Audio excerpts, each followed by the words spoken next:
Education, reform, and the battle for the classroom.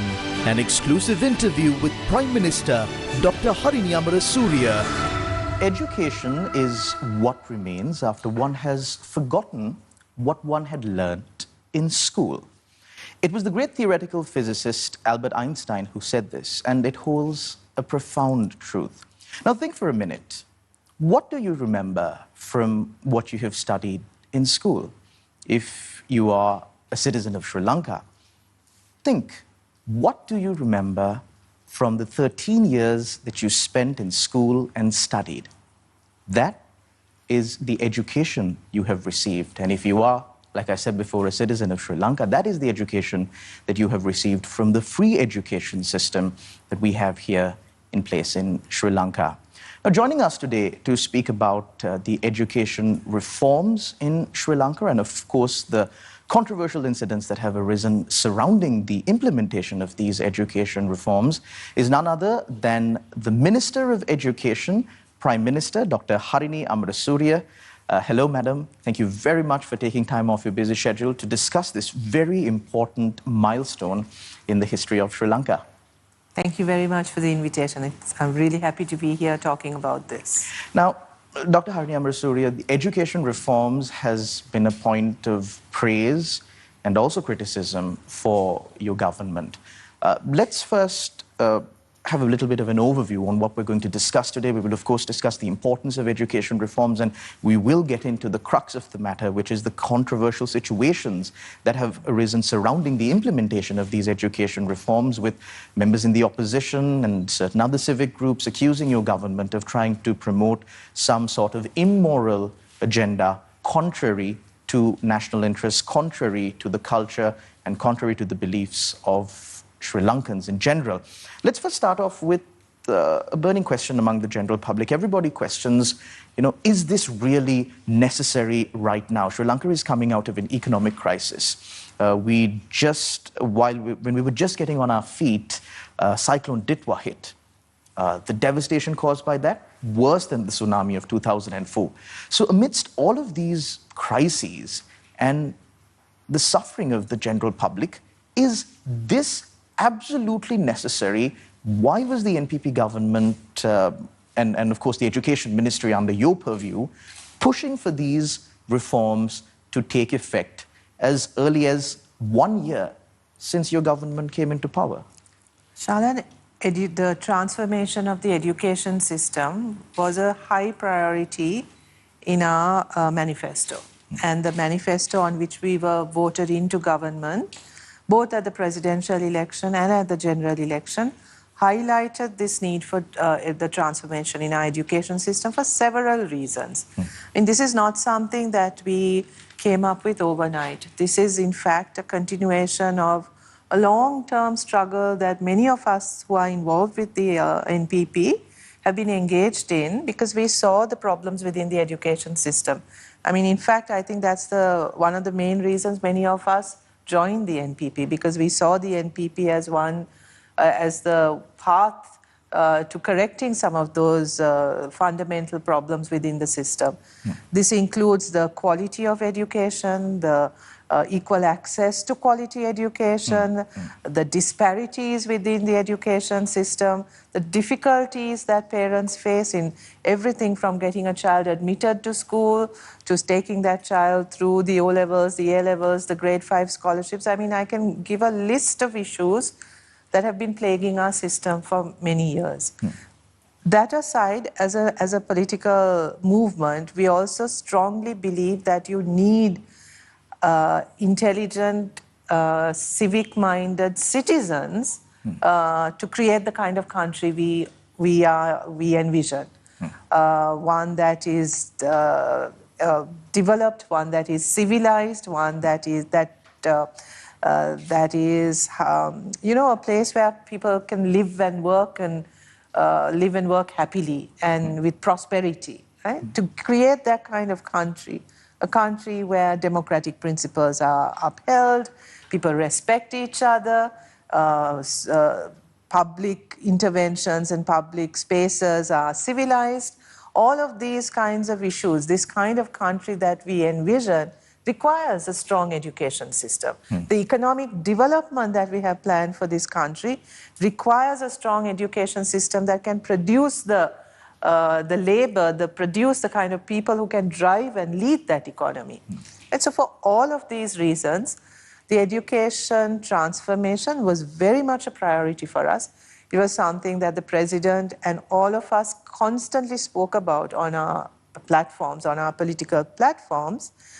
So it was one of the top priorities along with the economic crisis that the country was facing. Plus, there are kind of practical issues here in that it is an accepted kind of standard in education, say philosophy, for example, or policy, that every 8 years or so there needs to be a revision of the curriculum, particularly. And in our country, for various reasons, this has not happened for about 10 years. So our curriculum is outdated in content as well. So this was also a concern, right? So apart from the fact that the curriculum was outdated, our policy on education was looking at a more sort of structural transformation in education, addressing some of those problems that I mentioned earlier. But the fact that the curriculum had also not been revised for about 10 years was also something which made us feel that this was a top priority and we needed to act fast on it.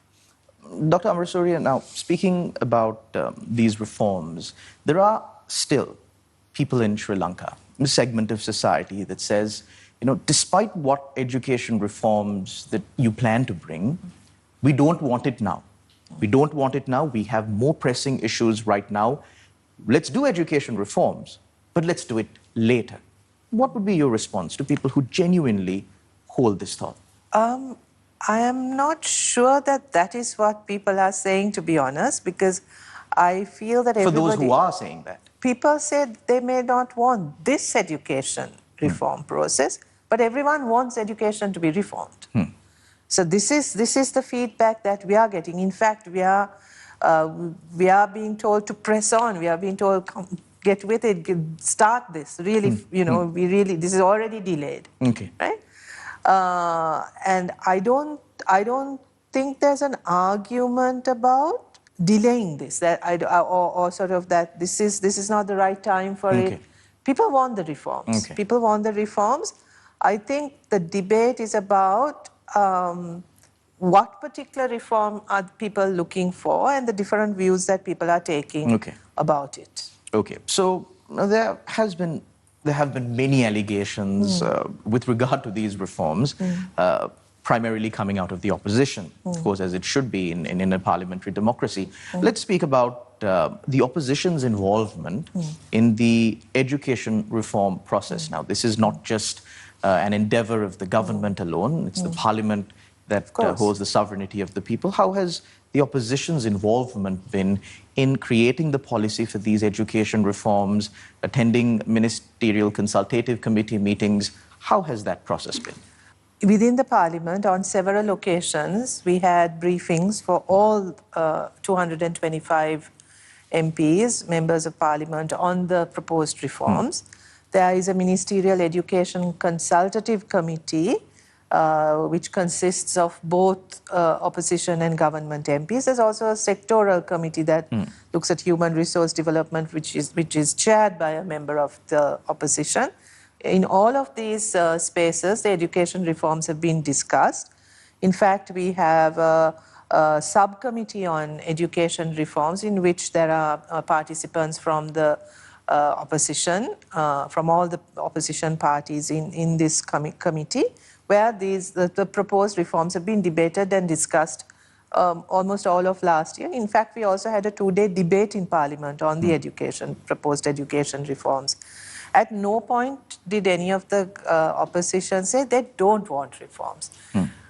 They had questions about certain things. They wanted changes. They proposed changes, some which we could agree on, some which we didn't. They had questions about the process. They said they didn't have enough information about it, which we've been trying to provide consistently. But in public and even privately, many of the members of the opposition have said that this reform process is necessary.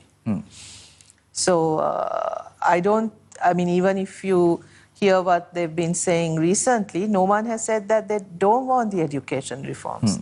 They've been picking up issues and kind of trying to create a debate about particular issue, but they all come back to the refrain, but we all want education reform. We all think reform has to happen. Okay, so speaking about the particular issue or the controversies that have arisen during the implementation of these education reforms, one was about a reference to a particular website that contains immoral content, not suitable for children.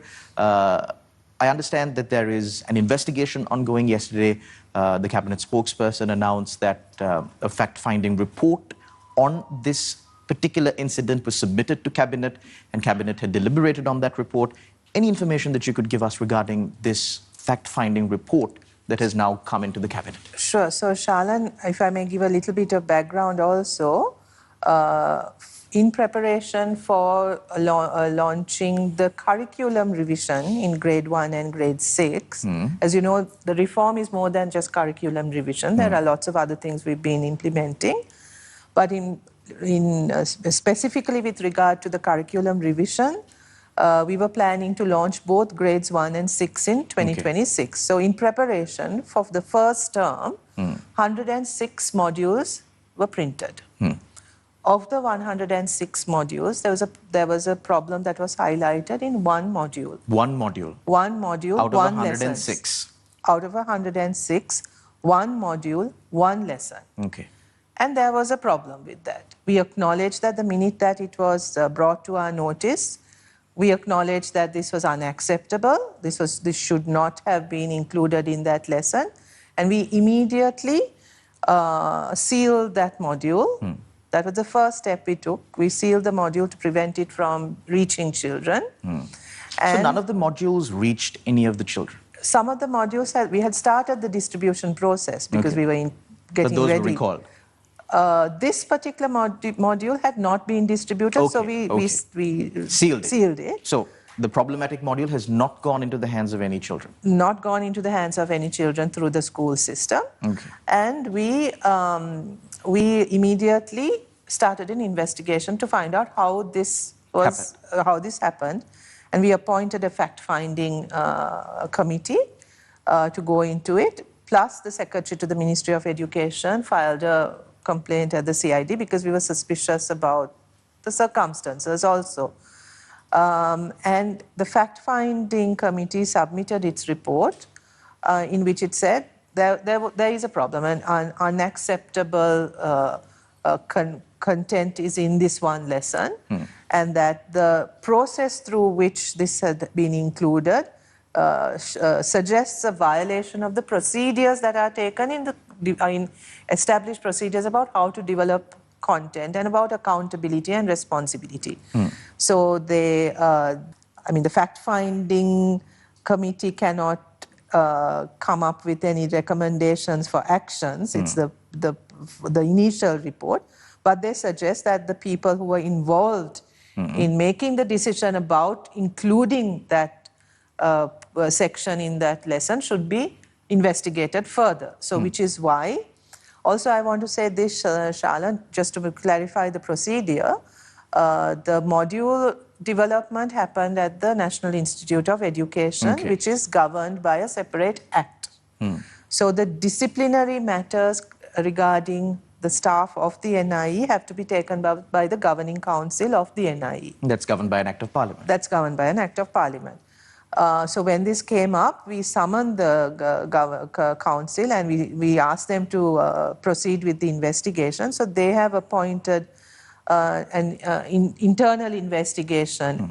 And following on from the fact-finding report, we asked them to appoint a special investigation for the preliminary investigation as well. So in fact, there are sort of 4 investigations going on. One completed, the fact-finding one, the internal investigation at NIE, the preliminary investigation following on from the fact-finding report, and the CID investigation, right? So the council approved the preliminary investigation and the appointment of Mr. Ranjitha Ariyaratne, who's a former secretary, to head that preliminary investigation, and that's underway. So based on those investigations, the governing council will take the necessary action. Much has been discussed on the education reforms in Sri Lanka, but there is much more to be discussed, and we'll bring you all those details after this short commercial break. Education, reform and the battle for the classroom. An exclusive interview with Prime Minister Dr. Harini Amarasuriya. Are you ready for the magical chapter?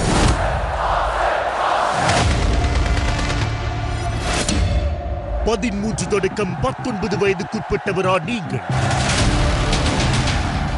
அப்போ உங்களை தேடி நாம் வருகிறோம். களம் காண தயாராகுங்கள்.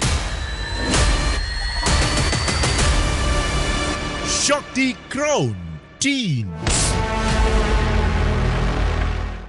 Education, reform and the battle for the classroom. An exclusive interview with Prime Minister Dr. Harini Amarasuriya. Welcome back.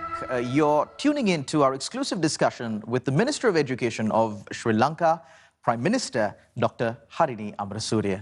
So, moving forward, Dr. Harini Amarasuriya, now we were speaking about the issues that have cropped up in the implementation of these education reforms.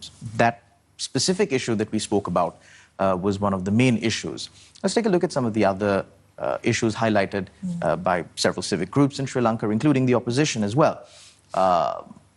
The colors that you have used on the covers of these books, there were several people who tried to suggest that that is part of the agenda that the government is trying to promote among children. What is your response to that? I don't even want to dignify that with a response, Shalan, to be honest, right? Because I think we are very open to constructive criticism. We are very open to discussing how to improve this process. Okay. I mean, and there are lots of groups who have been working with us, who have been suggesting things that need to change, have been providing very constructive criticism, including trade unions that are not aligned with our government, but other independent trade unions, university academics, professionals, who've suggested various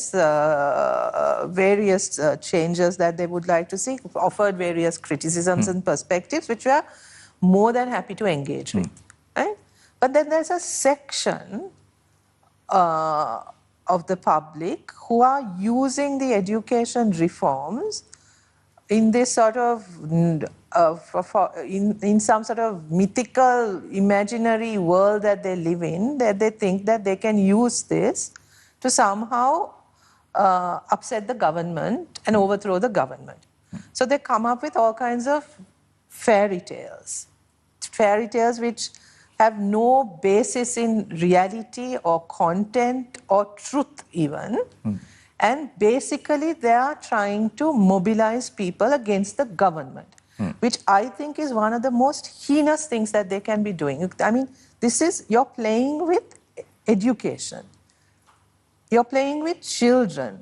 You're playing with children's lives, children's futures for a political agenda. I mean, how much lower can you get? You want to deal with the government, you want to engage with us politically? You know, let's do it in a way that's not going to harm vulnerable children or children whose lives, whose futures are at stake. Right? I mean, you know, you want to attack us personally, go ahead. I mean, that's their politics. I think the people of this country can understand what's happening and they will deliver the right response at the right time. But don't play with children's lives. And this is what they are doing. Right? So I saw something in passing about the fact that a rainbow is depicted in some module. the color of the module, the outer cover outer is... color are colors of the rainbow. Now, how do you make sense of this kind of rhetoric? This is not criticism. This is not constructive in any way. This is vile. This is really vicious, and this is the politics that the people of this country rejected in, I think, 3 elections in 2024 and 2025. Right? So, I mean, that is nothing to do with education. That is nothing to do with education reforms. And I think those who come together, you know, I mean, opposition members who collude with these kinds of groups to attack the government really need to think carefully about the forces that they are collaborating with for political purposes, and the damage that they could be doing to themselves in the way that they are setting about this. Like I said, constructive criticism, and as you've seen by the actions we are taking, we are responsive. Just because we are a government with 2/3 majority and all of that, we are not just steamrolling over everything. Right? We are very conscious of that power, and we use that power very responsibly. So we are always open and responsive. But the hysteria that some people are attempting to mobilize about the content of this, the education reform, has nothing to do with the reforms. It's a political project that these, how can I say, these rejected political groups are trying to use in a very misguided idea that through that they can somehow shake the government. They are mistaken. Based on what I've seen, the criticism with regard to the implementation of the education policies, there were 3 main accusations. One being the inclusion of the site that we initially spoke about. Second being the colors that were used on the front part of the book. And the third being regarding the depiction of the Dharma Chakra, I believe, and some importance was attached to this as it came from none other than the opposition leader himself. At a press conference, he spoke about this, and he highlighted the fact that teaching these things to children would somehow affect Sri Lanka's culture. Children are being taught wrong things. On that criticism, what would be your response? So I'm very disappointed that someone as responsible as the leader of the opposition is using these kinds of cheap tactics, right? Because actually, I answered him in Parliament on this question. The Dharma Chakra that is depicted in the module on Buddhism is one that is approved by the Ministry of Buddhist Affairs. The Dharma Chakra itself was verified was verified by a council of monks, of highly respected senior monks, Buddhist theros, who said that this is the most appropriate Dharma Chakra. Okay. Right? I think this committee was appointed sometime in 23-24, and they not under your government. Not under our government. This was what was officially then authorized as the proper Dharma Chakra, and that is what has been used ever since. And so when this module was developed, we checked with the Buddha Sasana Ministry about the right Dharma Chakra to be used, and this is what they told us was the right one. We in the ministry have a council of advisors from each religious group, and this module, this particular module, was vetted by the Council on Buddhism, which also consists of very senior Buddhist monks who all verified this and said that this is right. Okay. Okay. So there is absolutely no problem with the Buddhist with the Dharma Chakra that is depicted in the book. So my question is, are we expected to ignore the views of the Venerable Theros and the council of Theros that was appointed to look into this and take the advice of Mr. Sajid Premadasa on this? Are we supposed to just ignore what the priests are saying and go with Mr. Premadasa? I don't think so, right? So again, it shows, for me, what it shows is that they are so desperate to kind of paint this government in a particular way. They leap into things without really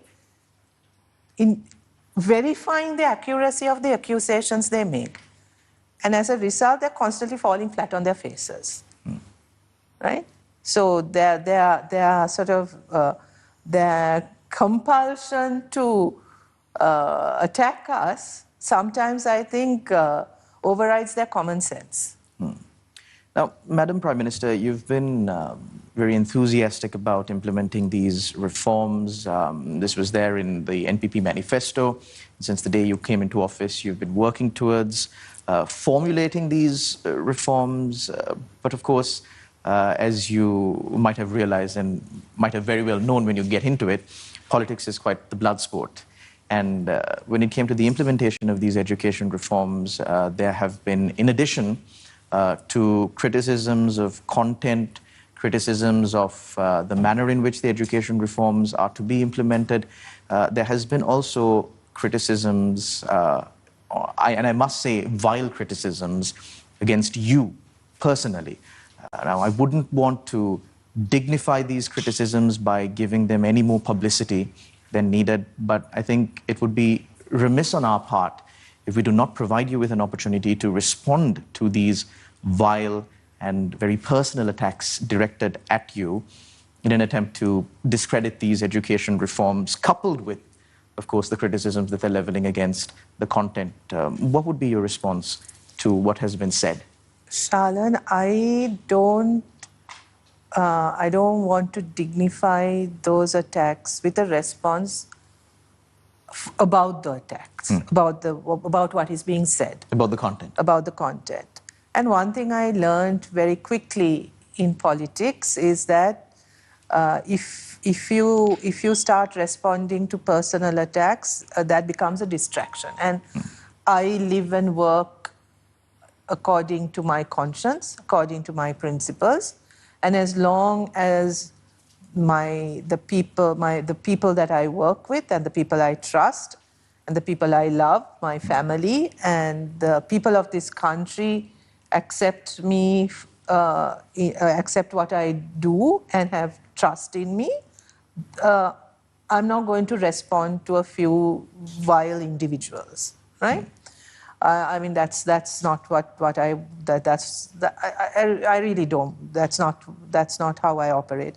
However, I want to take it as a bigger issue, in that the way in which the attacks have happened are not just about me, Harini Amarasuriya. It's about me as a woman. It's about female leadership, right? And it in a way it reflects a deep kind of backwardness in our society about some groups' inability to deal with strong women, with strong leadership, female leadership, with women who may not be conform to their image of a woman, to their ideas of what a woman should and should not be, right? So for me, it's not a personal attack; it's an attack against women in general, and that we have to fight. Because I think what is important is that this kind of attack shouldn't discourage other women, other young, strong women or capable women from feeling that they don't want to take up leadership roles, they don't want to come forward in this society because this is what they're subjected to. This is why I will speak about it, because I think we have to make sure that that does not happen, that we don't let that happen. Right? I'm not worried about it as an individual. I'm worried, I will speak about it and I will respond to it as a structural issue, as an issue of misogyny and as an issue of patriarchy. Right? Because I don't want it to be, I don't want it to prevent other women from, having ambitions about leadership, whether it's in politics or economics or entrepreneurship or whatever other sector they want to be in, right? So that's why I will talk. That's why I talk about it, and that's why I think we need education reforms, right? It's like a hole in the bucket. It spins and comes back to the same point. Yes, right. So that these kinds of attacks, this kind of attitude is unacceptable, right? Something that I found deeply concerning was the fact that some of these very personal attacks, very personal criticisms that you categorized as misogyny came from women themselves. What do you think about that? Well, that's also understandable because this is a structural issue, and women and men are both socialized by these same structures, right? And there are women and men who are able to understand how these structures can be violent or how these structures can exclude certain groups and the damage it does to even themselves and come out of it. And there are others who are unable to do that. And I think that's why, again, we need education, right? And also, I think in many of these instances where you saw some women speaking about it, they were also being politically used. I don't think they even understood what they were saying. Right? They were just parroting things that they were being told to say by someone who was politically using them. And that's really sad. Because the other side of it is also the many men and women who spoke out against it, right? Even my political opponents in parliament, I saw Mr. Shanakyan Rasaputram, Mr. Gajendran Ponnambalam, who we've had quite robust encounters in the parliament with each other, but on this, many other members who've said, look, I mean, we have our differences, political differences, but this is unacceptable, right? In fact, many members in parliament came out in support, many from some of the smaller parties who said that this is not acceptable. There are many civic groups, women's groups who've also understood that this is not just an attack on me, it's an attack on women in general who've come out in support and who've said things. So I think, in a way, this is the sentiment that you're describing is in a way a minority voice. Then, Dr. Harini Amarasuriya, we come to the matter of the no confidence motion against you. Now, of course, the MPP has a majority in Parliament, and we've seen how these no-confidence motions really pan out. But have you had a chance to go through the content of this no-confidence motion? What are you being accused of in Parliament and being forced to step down, so to say? The last I checked, the motion has not been handed over to the Prime Minister, so I'm to the Speaker. Okay. So I have not seen the content. But I welcome this no-confidence motion because I think it will give our government an opportunity to talk about the education reforms, to talk about our governance style. So I look forward to the no-confidence motion, and I really, really hope that they will bring it in as soon they will that the SJB will submit it to the Speaker as soon as possible. I really look forward to that. Dr. Harini Amarasuriya, in addition to the no confidence motion, of course, the NPP government announced that the education reforms that were planned for the grade 6, for students from grade 6 onwards to be implemented this year has been postponed to 2027. And there were protests being staged, satyagrahas being staged, calling for your resignation, and they all packed up and left almost immediately after. Yeah, they left, but I'm still here. Almost immediately after this announcement. They called it a victory. They called it, we wanted to stop these education reforms from coming into play. But of course, the education reforms for grade 1 students continue to be in effect. Grade 6 was delayed by 1 year. They said, that's a victory, we're packing up. So is the delay in education reforms, why was that decision made against a backdrop where your government has been saying, no, this is an absolute necessity for the people in Sri Lanka and it has to happen now? Why the delay? It is precisely because we think this is so tremendously important that we shifted the start date for grade 6 curriculum reform to 2027. That is the only reform process that has been delayed. That has been shifted. Everything else is going as planned, right? And why we did that is, Shalan, and this is important, is that education reform is not like any some kind of infrastructure thing. It's not like building a road or building a bridge or building a house even, right? This is something that is really innately kind of about ourselves, our personhood, our knowledge systems, our very being. Our future. Our future. And it's a tremendously sensitive issue, one that we are all heavily invested in. As parents, as families, as children, and as a society, right? So, and a transformation of this magnitude, one that really looks at reshaping education, reimagining education for this country, requires a great deal of confidence and trust on the part of the general public also, right? And if that trust is not assured, it can damage the entire process that we have laid out, right? So this is why we discussed this at length, and also based on the reports that we received on the ongoing investigations, we felt that in order to ensure the integrity of this process and to build the trust and confidence that this process was right and was trustworthy, we should shift it to 2027 to give us this time to go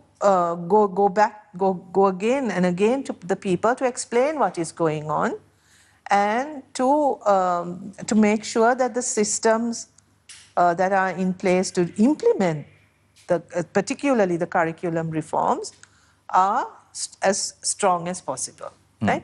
Because we don't want, because the way that this was, the agitations were happening and the mobilizations were happening, parents were getting worried, right?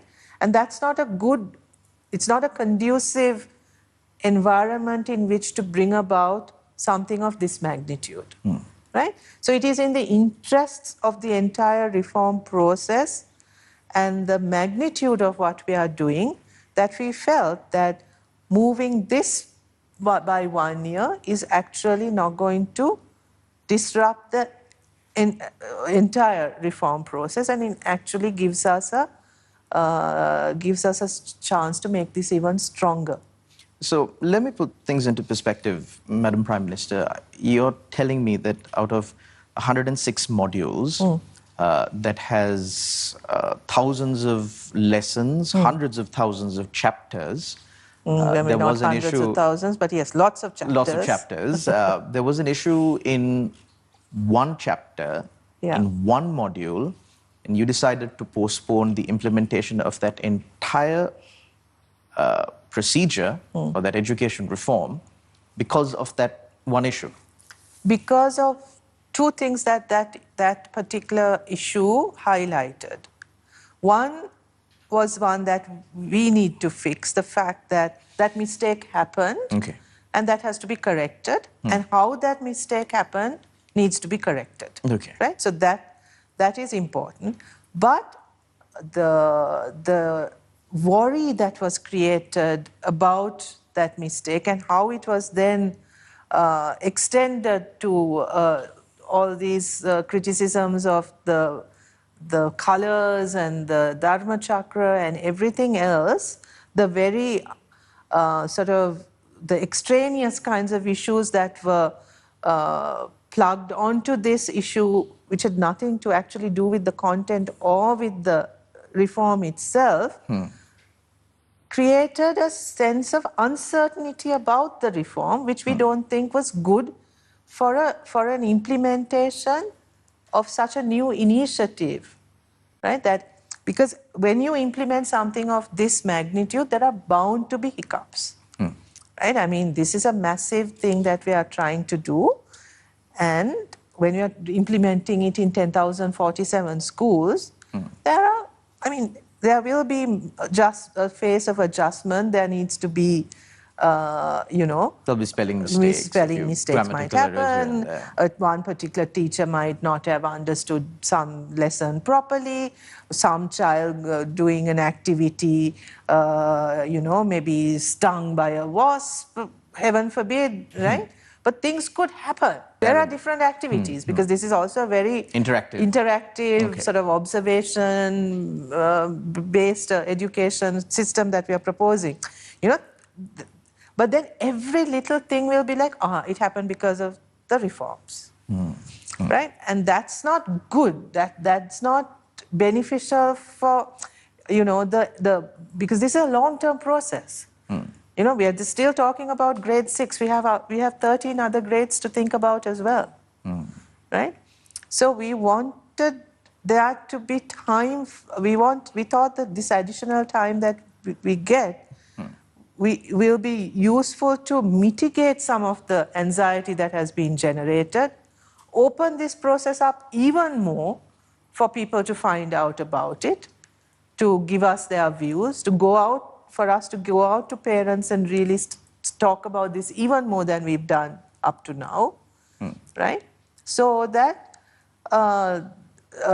we can launch this in a way that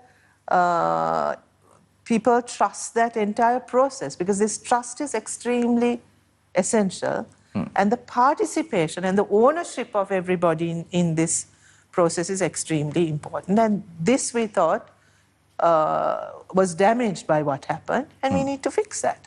Much has been discussed on the education reforms in Sri Lanka, but there is much more to be discussed, and we'll bring you all those details after this short commercial break. Education, reform, and the battle for the classroom. An exclusive interview with Prime Minister Dr. Harini Amarasuriya. என்னாச்சு யாருன்னு தெரியல sir. ஒரு பொண்ணு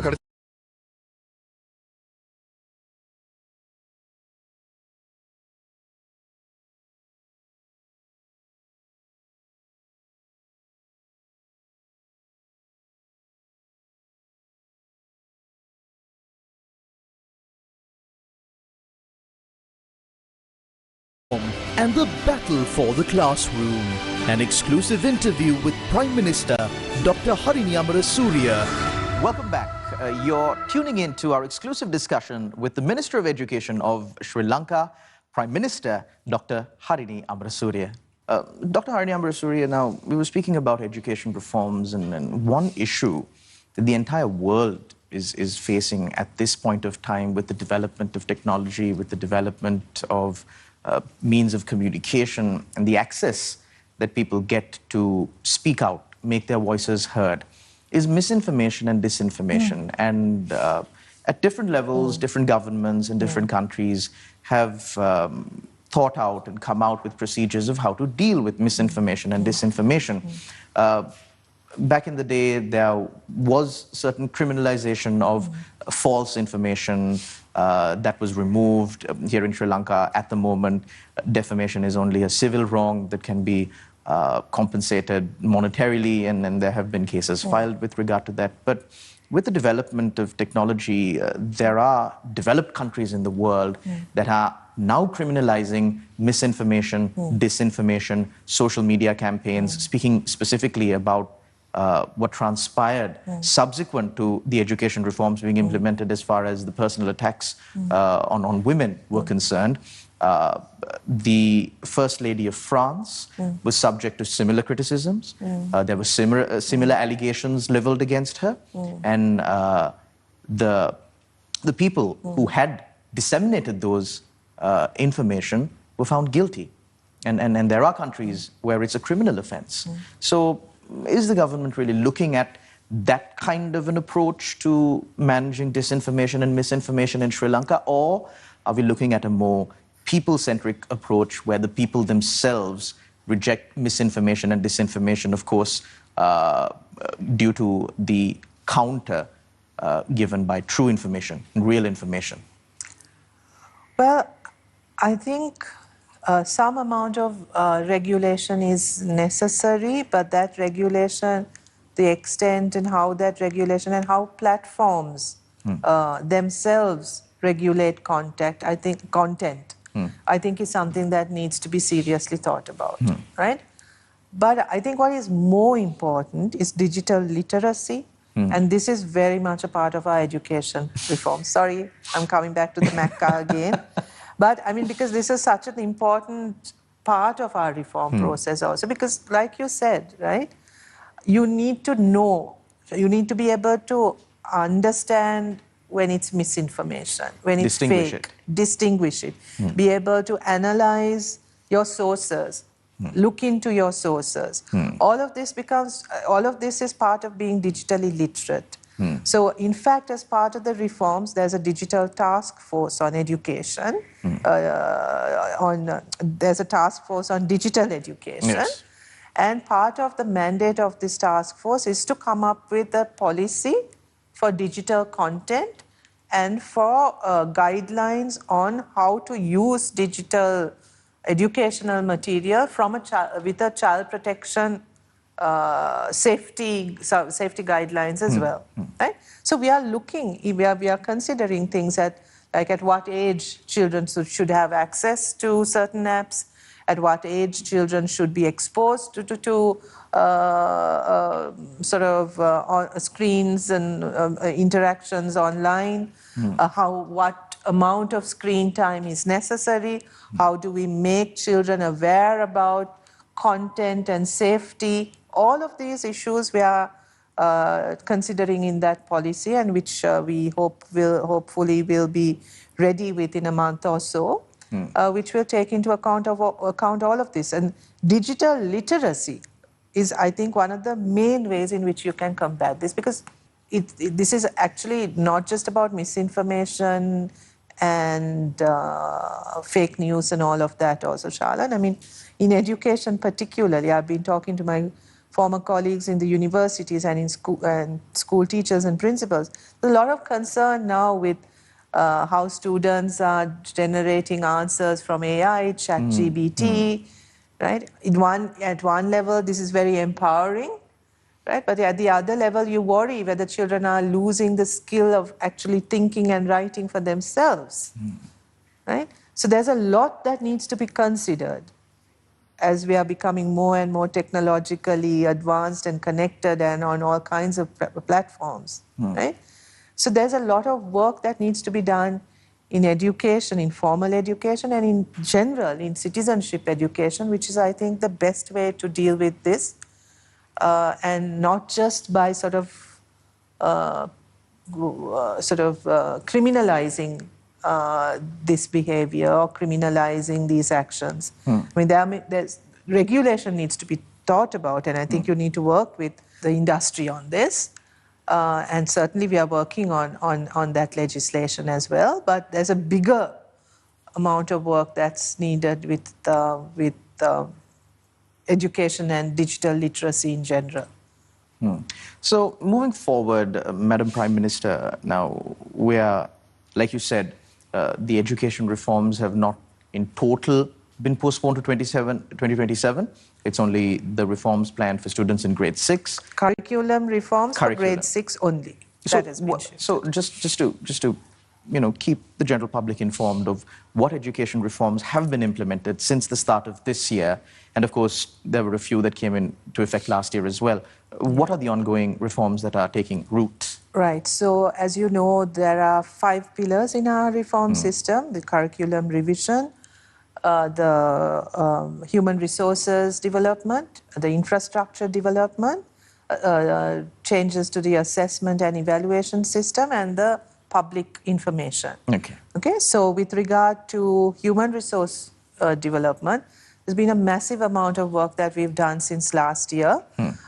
For many years, starting with one of the most basics, that for many years, the positions within the education sector were vacant. We had acting principals.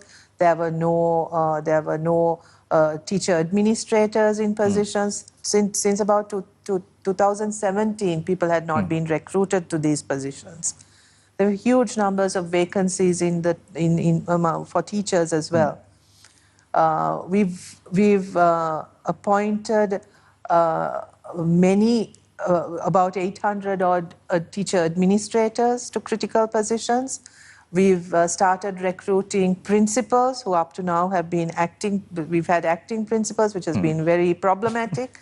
So now we've gazetted and started recruiting principals, and the cabinet this week actually approved the recruitment of 23,000 teachers to the system, right? So there's been a massive sort of recruitment drive within the sector to fill up positions that have been vacant for a long period of time. We've had lots of training for teachers. In fact, with the education reform process, we've provided training for over 120 teachers, about 120,000 teachers on the education reforms per se, and these will continue to take place. We've focused a lot on infrastructure development. We are going to make sure that by mid this year, all secondary schools will have connectivity. We'll have digital devices for at least a minimum basic number within every secondary school. So parents and teachers don't have to worry about finding their own tabs and computers. Not for personal use, yes, but schools will be every school will have at least one smart classroom and devices for management, education management. We are developing an online education management system with assistance from the Air Force. So this will also be launched. It's like a virtual learning environment. And a management system. So teacher attendance, school attendance, assessments, all of this will be managed through a centralized online system, which will make things much easier. Yes. And much more transparent. Then we've allocated lots of money for infrastructure, school development, so for facilities in schools. We've also started looking ahead at the need for higher education, particularly in vocational education, to strengthen vocational education centers. In this budget, money has been allocated to set up 9 centers of excellence in vocational education, vocational training. So all of this is underway. We've streamlined many of the administrative processes for school admissions, teacher transfers. Previously, these were heavily politicized, but now there are systems in place so that you don't have to run behind your local politician to get your child admitted to school. There's a system that treats everyone fairly. And so letters from politicians are not enough anymore? No. Okay. That will be a disqualification, bringing in a letter from your politician, because there's a system that where people are, which is very transparent, where you're given marks and accordingly you can be admitted. Transfers happen from transfer boards. There's no interference in that system. So there's that administrative streamlining that has happened. We have set up a team of people who are looking at the assessment and evaluation systems in our education process to support the reforms, so that we make it more friendly towards learning rather than memorizing, than rote learning. So we want to have a robust assessment system that can actually measure children's competencies and not just what they memorized. So all of these changes are taking place. Madam Prime Minister, we know when it comes to implementing massive projects, as you have referred to it as a massive project on several occasions during today's interview, and of course, when you were speaking about the reforms in Parliament and on other platforms, it's important to have some sort of a framework in which to operate and fail safes. And of course, that's the reason why there are pilot projects. So when we speak of the implementation of these education reforms, now that questions are being raised on how it's being implemented, was this education reform implemented all at once across the entire country, or were there pilot projects that were implemented in certain parts where issues that could crop up were tested?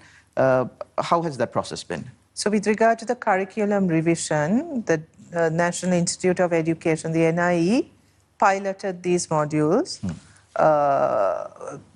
previously.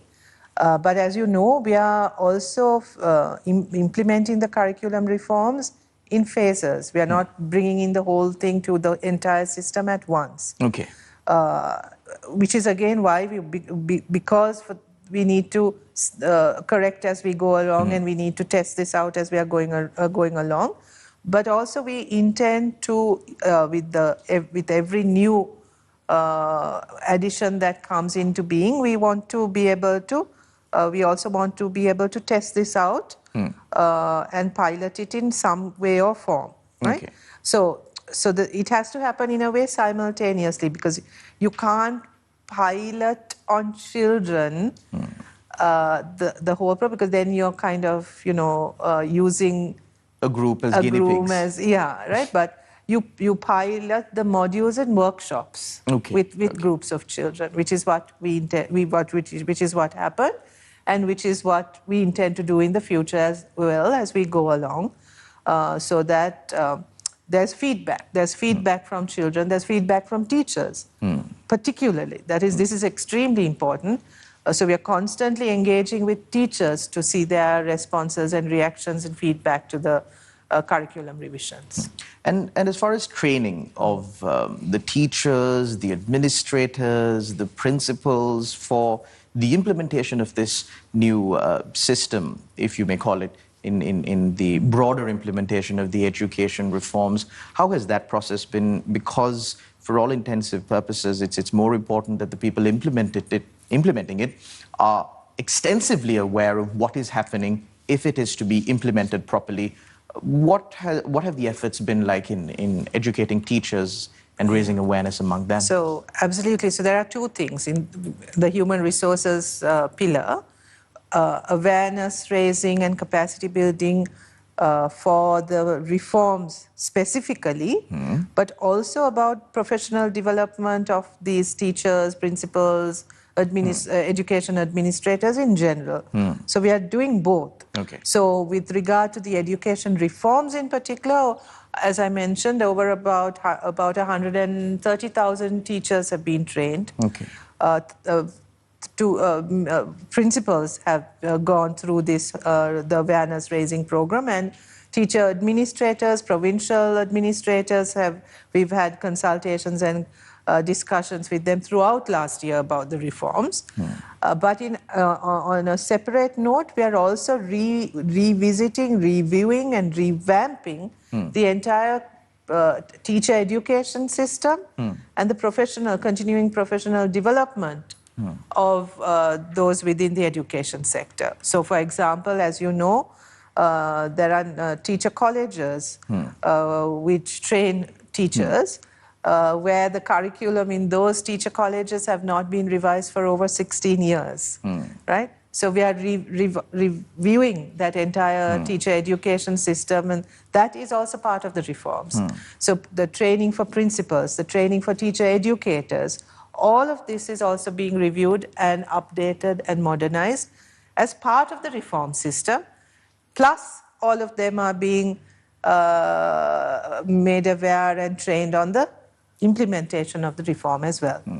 Unfortunately, Madam Prime Minister, although we as a country and in the religions that we believe in constantly teach us that change is the only constant when it comes to professional development, not only teachers and principals, but lawyers, doctors, so on and so forth. Continuing professional development is not a subject that we are very happy to discuss because it involves more work, obviously. We would prefer to, have a qualification and then call it a day. So when it comes to continuing professional education, how much focus has been given to that for teachers especially? Because as you quite rightly said, for 16 years, their curriculum had not been updated, and it was not very often that teachers are called out for continuing professional development, and that has been how the system functioned before. So that is far from the requirement that is suited in the modern age, that is practiced, that is in line with international standards. So how do you plan on bringing it from such an archaic system to be in line with international standards and suited for the modern age that continues to change even faster as we go along? No, that's absolutely key to the entire system. And this is something the president is absolutely focused on, because he always says the teacher is the key. Without the teacher changing and us producing a new kind of teacher, we cannot ensure the success of this implementation. So he is very, very focused on this. And I must say that within the education system, even now, continuing professional education, professional development is very much a part of the system. The quality of the professional development and how it fits within the entire system needs improvement, and that's what we are working on. Right? So there's a huge, that's why there's a whole pillar that is focused on this. Plus, we are going to form, and the process has already started, to set up an education council, which will set the standards and benchmarks for those within the sector, like the SLMC, right, who are responsible for regulating the medical profession. Education council will be responsible for regulating the teaching profession. So this is also something that we've initiated. We've we appointed a committee to give us recommendations. We've received that, and now it's with the parliamentary subcommittee. So, Dr. Amarasuriya, in addition to, of course, the modules that are being widely discussed right now, that's really just one part in a massive structure that has been in implementation since the time you all came into power.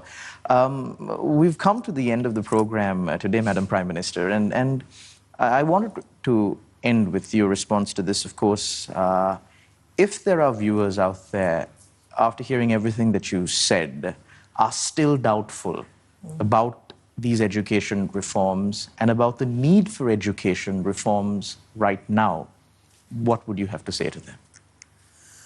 We're always open to discussion on the reforms, on the content, on the directions. I mean, people have been very generous with their thoughts and ideas. I get letters and calls every day with suggestions.